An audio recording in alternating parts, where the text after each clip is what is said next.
The achievements of the 1919 Treaty of Versailles, or the achievements of the Versailles peace settlement. So the first achievement was it officially ended the First World War. Now, one of the greatest achievements of the Treaty of Versailles was that it actually officially and legally ended the First World War between Germany and the Allied powers. Although fighting had stopped with the armistice of 11th November 1918, the war had not legally ended because no formal peace agreement had been signed. The treaty, therefore, formally restored diplomatic relations between Germany and the Allied nations and established the legal conditions for peace. It also settled issues concerning prisoners of war, territorial occupations, and post-war responsibilities. This achievement was significant because it marked the beginning of reconstruction after 4 years of devastating conflict. However, while it ended the war legally, it failed to eliminate the political and economic tensions that later contributed to another global conflict. The second achievement was that the Versailles Treaty created the League of Nations. One of the treaty's most lasting achievements was the establishment of the League of Nations, the world's first permanent international organization dedicated to maintaining peace and promoting cooperation among nations. The League was created to resolve international disputes peacefully through negotiation instead of war. It also promoted collective security, encouraged disarmament, supervised former colonies under the mandate system, and worked to improve international cooperation in areas such as health, labor, and humanitarian affairs. Although the League eventually failed to stop aggression during the 1930s, its creation represented a major step in the development of international diplomacy. It later inspired the establishment of the United Nations after the Second World War. Another achievement of the Versailles peace settlement was that it reduced Germany's military strength. The treaty successfully weakened Germany's military power by imposing severe military restrictions. Germany's army was reduced to 100,000 volunteer soldiers. Compulsory military service was abolished. Tanks, submarines, military aircraft, poisonous gas, and heavy artillery were prohibited, while the navy was reduced to only a few warships. The Rhineland was also declared a demilitarized zone, where Germany was forbidden from stationing troops. These measures significantly reduced Germany's ability to wage another major war during the early 1920s. Although Adolf Hitler later violated these restrictions, the treaty effectively limited Germany's military capacity for more than a decade. Another achievement was that the Versailles peace settlement redrew the map of Europe. Remember that the Treaty of Versailles greatly transformed the political map, greatly transformed the political geography of Europe by changing national boundaries and creating new states. So several new independent countries emerged, including Poland. Let us talk about Czechoslovakia, Yugoslavia, Finland, Estonia, Latvia, and also Lithuania.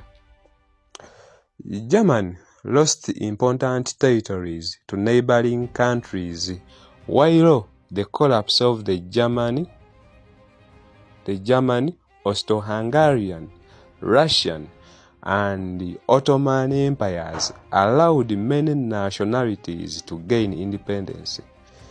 These territorial changes attempted to reflect the principle of nationality and reduce imperial domination. Although some border disputes remained unresolved, the treaty fundamentally reshaped Europe and established a new political order. Another key achievement was that the treaty returned disputed territories.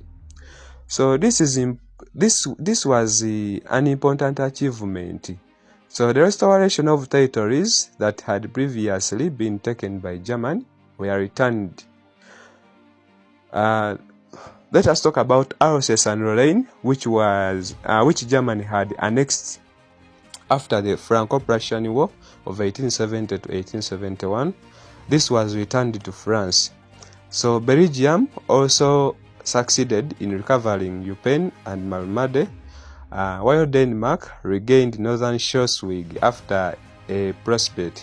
So Poland also received territories such as West Prussia and Posen, giving it access to the Baltic Sea through the Polish corridor. So returning these territories collected some long-term or some long-understanding territorial disputes and fulfilled many Allied wartime promises. However, it also created a new minority problems because many Germans found themselves living under foreign governments, like about 2.5 million Germans found themselves living under Polish administration or living in Poland. Another achievement of the Versailles was that it provided compensation for war damages. The treaty required Germany to pay reparations for the destruction caused during the war. The Allied powers argued that Germany should help rebuild devastated towns, industries, railways, roads and farms, particularly in France and Belgium. Germany was therefore ordered to pay approximately 132 billion gold marks in reparation. Although these payments did not fully compensate for the enormous losses suffered by the Allies, they provided important financial assistance for reconstruction efforts during the early post-war years. However, the heavy reparations also contributed to severe economic difficulties within Germany. Then the next achievement of the Versailles settlement was it promoted the principle of national self-determination. The Treaty of Versailles helped spread the principle of national self-determination, largely influenced by American President Woodrow Wilson's 14 points. The principle held that people sharing a common language, culture, or nationality should have the right to govern themselves instead of remaining, under foreign rule. As a result, several nations gained independence and formed their own governments. Although self-determination was not applied equally to all people, or to all peoples, as the case was, especially in colonial territories outside Europe, it represented a major shift in international politics, recognizing the importance of national identity and popular sovereignty. And then another key achievement of this settlement was it temporarily maintained peace in Europe. So despite its shortcomings, the Treaty of Versailles succeeded in maintaining relative peace in Europe for approximately 2 decades. From 1919 until the late 1930s, Europe did not experience another large-scale continental war comparable to the First World War. International disputes were increasingly discussed through diplomacy, conferences, and the League of Nations. Although smaller conflicts occurred and tensions remained, the treaty helped provide Europe with a period of recovery, economic reconstruction, and political stabilization before the outbreak of the Second World War in 1939.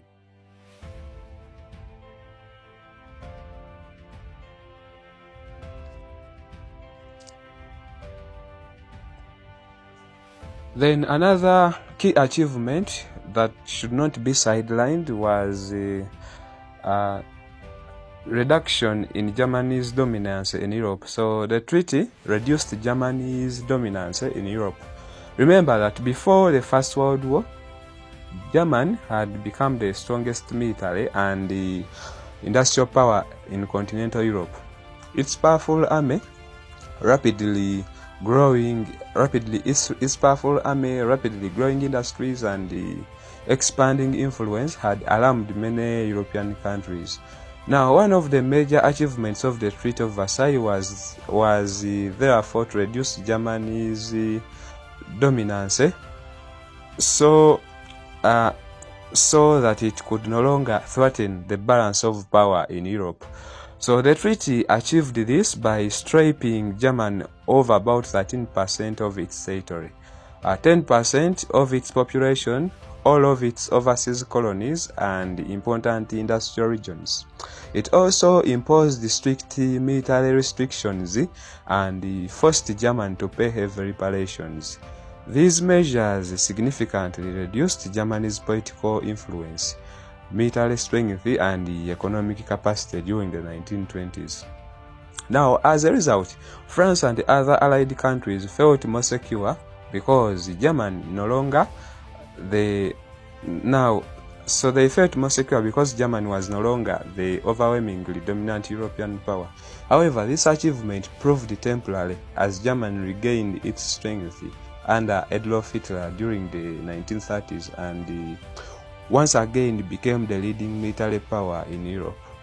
Then finally, the last achievement that I am going to talk about was the establishment of a framework for post-war diplomacy. The treaty established a framework for post-war diplomacy. This is an important achievement of the Treaty of Versailles because it established a new framework for international diplomacy based on cooperation, negotiation, and collective security rather than military confrontation.